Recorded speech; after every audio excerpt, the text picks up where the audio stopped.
Labanan na naman ang School Pride ngayong Setyembre dahil nagbalik na para sa panibagong season ang Athletic Collegiate Leagues na UAAP at NCAA. Yan ang ulat ni Rafael Bandayrel.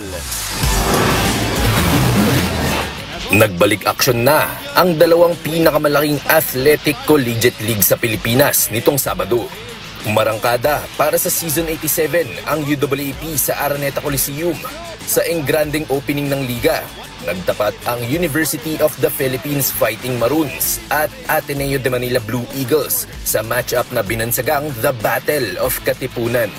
Magandang panimula ang bumungad sa host university nang talunin ang Ateneo 77-61. At syempre pa, hindi kumpleto ang okasyon kung walang musical performances na pinangunahan ng iconic OPM band at proud UP alumni na Eraserheads. Nagbalik aksyon din nitong Sabado ang NCAA para sa centennial season ng liga. Isang double-header ang bumungad sa NCAA fans sa Mall of Asia Arena. Sa season opener, pinadapa ng defending champion San Beda Red Lions ang Lyceum of the Philippines Pirates 79-63 upang simulan ang kanilang kampanya. Tagumpay din kahapon ang College of St. Benilde Blazers kontra Mapua Cardinals 78-65. Rafael Bandayrel para sa Pambansang TV sa Bagong Pilipinas.